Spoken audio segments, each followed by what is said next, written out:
Hello everyone and welcome to this edition of the Primetime Newscast in the English language on Canal. The International will begin with our top stories.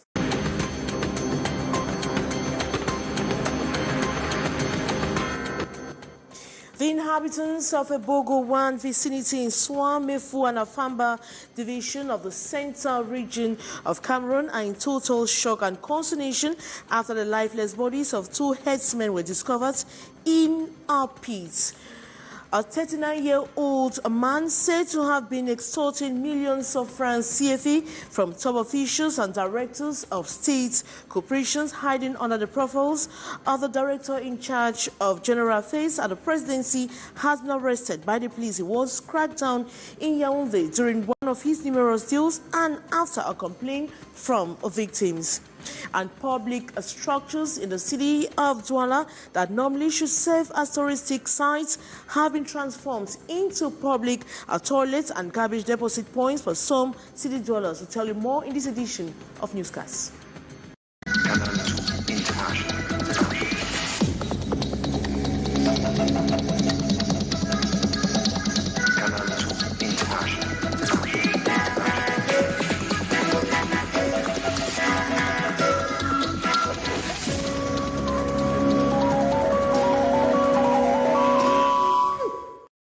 Good evening once more. Inhabitants of the Bogo 1 vicinity in the Swa, Mefu and Afamba division of the central region of Cameroon are in total shock and consternation after the lifeless body of two herdsmen were found or discovered in a pit. The bodies were found in the course of a search for their 34 cattle stolen days ago. Elements of the firefighting brigade were on duty this Wednesday to retrieve the bodies from the pit. More on the story with our student journalist Chelsea Kwan.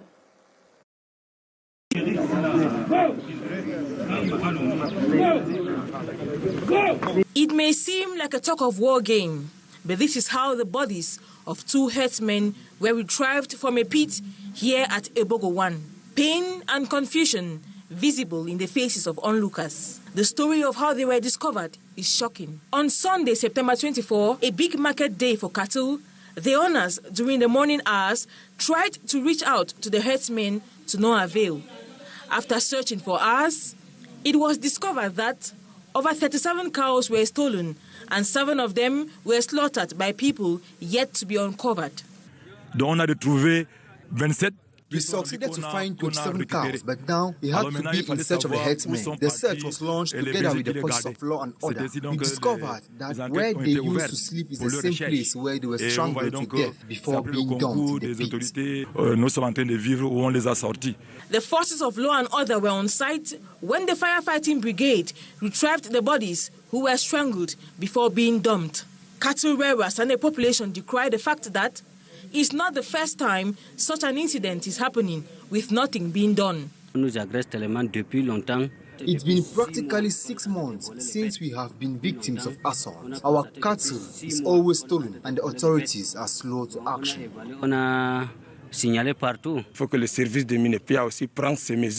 The authorities have to put in place measures to stop this. They are aware of these illegalities. We are really irritated. If it continues this way, we will stop bringing cattle here. The divisional officer of SWA was on site to take stock of the barbaric situation as the population called for immediate action to crack down the perpetrators. And this time around, Cameroon's economic city, Douala, precisely in the Douala 3 municipality, it was another dirt body that was found in a private residence. It is a stench oozing from his room where he had died 3 days before that captured the attention of those living around the area. A student journalist on internship, Aisha Tao, reports. Desolation in Brazzaville, a cosmopolitan settlement in the Douala 3 municipality, following the discovery of another dead body in a private apartment. Mentally unstable for 25 years now, Takamto had not been seen for 3 days. His mortal remains were discovered following the stench oozing from the room where he had died 3 days before. Yesterday morning, where have you been? I wish that. Yesterday morning, I can't recall the hour, I went to pour water when I smelled some bad odors that seemed like fart coming from someone's stomach. It had been 2 days now that we haven't seen him. My neighbor coming, I called him to help me check where the odor comes from. He pointed the torch into the room and said he saw nothing. Other people came and my boss went and pushed the door and found the corpse. That is why a neighbor sent a distress signal that ushered in the police, mortuary attendants, and forensic medical examiner were there to acknowledge the death. The problem is that there is not money, as the mortuary attendant asked 100,000 and the forensic medical examiner asked for 150,000. It's a financial problem that makes the cops to be here for days. The dead body was finally abandoned by the official due to lack of financial means. For the time being, the population is still waiting for the officials to remove the corpse from the room. And inhabitants of Nyala, Kolbang, a neighborhood in Cameroon's economic city dweller are still traumatized following the collapse of a wall under construction on two youths, that is 19 and 22 years old. The collapse has been blamed on several factors. The area has been marked as a red zone, as we hear in the following story. It is a rather calm vicinity at Nyala, Kolbong, not far from the Japoma neighborhood, that we met this Wednesday, September 27, a day after a wall under construction collapsed, killing two youths. The two children, aged 19 and 22, were completely covered by the earth as it dug deep to permit the construction of the wall. But they got trapped on the ground. Inhabitants remain traumatized. They told me exactly that two people actually inside the wood taking. It's like there were three of them actually, what I heard. There were three of them. So two people were there. Why the other man that was there left. So the two that were there didn't know that the thing. In fact, on the man's return, he discovered that the thing had collapsed on the children. There was negligence at the level of the technicians. They preferred human labor instead of machines, and it cost the lives of the two children. What bothers me is how they dug so deep in a risky area with visible signs of collapse. It's painful to see them die that way. According to rare residents, it's not the first time the same wall is being constructed, but each time it collapses. It's the first time the thing tried, the thing collapsed. So this was the second time they were doing it. They accused the person in charge of the construction works for employing bad technicians who in the process used his sons to do the digging. Attempts to get to the construction engineer were futile. Yes, it was his children. The engineer that was there was his children. It's two of his children. Why he left in search of water to drink? And returning, discovered that the children were under there. Not far from the collapsed building are other structures that have been abandoned as a result of poor construction. The incident pushed us to move around the Nyala Kolbong neighborhood, and first observation, we discovered the haphazard construction of buildings, most of which are threatening to collapse. Like here, the fear of the known is omnipresent, and inhabitants themselves describe their zone as a risky one. The problem here is why are lands in risky zones sold to individuals. Government needs to step up and do something before we lost more lives. As investigations continue, authorities have sent out warning signals. One of them is the imminent destruction of houses around Nyala, which do not respect construction norms. A 39-year-old man is said to be extorting huge amounts of money, millions of francs or CFA from top officials and directors of state corporations, hiding under the profile of the director in charge of general affairs at the presidency of the republic, has been arrested by the police was cracked down in the nation's political capital, Yaoundé, during one of his numerous deals and after a complaint from the victim. Details with our reporter, Aisencha. His victims knew him as the director in charge of general affairs at the Secretariat General of the Presidency of the Republic, a title he has frequently used to extort millions from high-ranking directors promising contracts and promotions to top positions. Suspected by one of his victims due to the fishy nature of the deal that nearly cost him over 30 million francs, he filed a complaint at the Yaoundé Central Police Station number 3, and the search for the culprit was immediately launched, cracking him down on September 6th at the Ministry of Secondary Education, about to finalize another fictitious deal of over 7 million francs with one of the directors. He told us he's an attaché to the presidency working with the Secretariat General at the presidency. We went to his documents. We discovered that there are letters of propositions, letters of appointment that he has made, and recommendations that he has made. And on the exploitation, we discovered that he has implicated the presidency on so many things. Deployed to his residence in Ebolova, the police elements were more surprised of his ability to impersonate many other people. And there in his house, we discovered stamps and so many documents, about 4 to 5 stamps, and one stamp that was under fabrication. We don't know what he wanted to put on that stamp.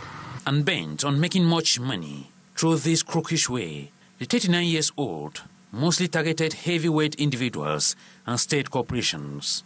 We discovered that he has been using that method to extort money from various people all around the country, particularly with state corporations, ASONL, Camwater, Camrai. He has a plethora of documents that he has in his disposal that he uses to write to the Director Generals of all those state corporations. Presenting him to the public on September 27, it was an occasion to caution the population for more vigilance. We just want to reassure the people that the police is not only there to repress, but we can also do investigation to sensitize the people when we get such situations. The ex-convict who was once behind bars for a similar offense will be handed to the State Council to follow the process of justice.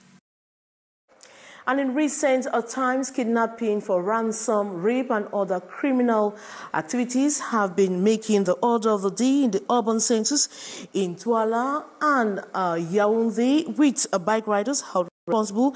Minister Paula Tanganji, in an outing, warned bike riders who embarks on such activities, they will face the law, a warning which comes with mixed feelings, as Fro William tells us more. It is in a bid to put an end to the rising insecurity observed in the motorbike transport sector that the Cameroon's boss of territorial administration, Paul Atanganji, in an outing on Tuesday, September 26 in Yaoundé, left a serious warning to bike riders, a warning that comes with mixed feelings from the part of motorbike riders in the city of Douala. Firstly, try to sensitize them because they will later hold all bike riders responsible, whereas they are innocent. Real bike riders don't sleep outside at night. They are with their families at nightfall. Then later, they will put all the blame on the bike riders. So, they themselves should get down to the field and sensitize those who sleep outside at night. Those are the real thieves. Other bike riders instead decry the fact that bike riding isn't a profession. Firstly, bike riding is not a profession. And secondly, even if it were, the states have all in their power to regularize the sector. Buy motorbikes, dress them, have them work within a given hour, pay them, and have them insured. Meanwhile, some of them argue that the bike riders who are accused of carrying out criminal activities in the city are fake, and the states should rather reinforce identification process of bike riders. Talking about bike riders who are not in order, as you can see, times are hard. We can't really fit at home. We have children and back to school. The children have to study. They are just supposed to see the situation of those who instead harass persons. If you have noticed, majority of these cases are strangers. Hence, they beckon on the Minister of Territorial Administration to look diligently so as to properly pick out the bad grains from the good ones. And Cameroon joins the rest of the world today to commemorate World Tourism Day under the theme of tourism and green investments that highlights the need for more and better targeted investments for sustainable development goals. On this day, our newsroom took interest on Bimbia, a slave trade port, which is today a touristic attraction. More with our reporter Gladys Ambo Diba. This door was known as the door of no return for enslaved Africans in the 18th century. Upon arrival in Bimbia, 8.5 kilometers away from the town of Limbe and about 30 minutes drive to this historic slave port, it is total calm. Only the sounds of birds can be heard. This is where millions of black people went through hell before being shipped abroad as slaves. At this site, covered with overgrown bush, bamboo and vegetation, the ruins of the prison, iron shackles and the chains used on slaves are still visible. Due to its geostrategic position on the Gulf of Guinea and to the east of the Bay of Biafra, the Bimbia slave trade post was one of the most important relay points in Central Africa through which slaves from Gabon, Congo, the Central African Republic, Chad and Equatorial Guinea transited in the 18th century, a little above 300 years. It is believed more than 1 million Africans passed through the port of Bimbia. It is today a great emerging and flourishing touristic site found along the shores of the Atlantic Ocean with hundreds of tourists visiting annually. An example, this guide explaining to tourists how slaves were maltreated, chained on this pillar and the stubborn ones kept at the Nicholas Island. But there are worries that little has been done to develop the site to attract more tourists. Public structures in the city of Douala that normally should serve as touristic sites have been transformed into public toilets and garbage deposit points for some city dwellers. Talking to the population, they say those in charge of the structures have to step up measures, sensitize the population on citizenship. Saleh Sharif has been talking to some city dwellers. Her story. Meant to beautify the city, instead, they have turned to garbage points and hubs for mentally unstable persons as their shelters. At Rome Point, South of Fed Aqua, Public Garden of Bonanjo, and many others, these once attractive edifices have lost their splendor of the good days. It's not worth looking. There is nothing attractive on them. Take a look at the Bonanjo Public Garden. It's totally dead. Accusing fingers are pointing to those in charge of maintenance. I think people need to be sensitized on what they do to these edifices. How can a place like the organization they received? So if the same thing is done with the public buildings, it will be of great help. Elsewhere, critics hold the absence of civility on the part of citizens also to be blamed. Do something like this. Some of these embellishments are important historical artifacts which transcend the importance of the city of Douala. And the 2023-2024 season of the Elite One Championship kickstarts at the Waikele Stadium, Yaoundé this evening with the opening match between Victoria United versus Fovazu. The opening ceremony presided over by the president of the Cameroon Football Federation, Fekafu Samuel Etofis, is still ongoing as many football lovers are making their way into the field to leave the first encounter. And that brings us to the end of this edition of the primetime newscast in the English language on Canal International. Thanks so much for watching. But coming up next is the brief with Monique Nausi. As for me, I'll be back same time tomorrow. Good night.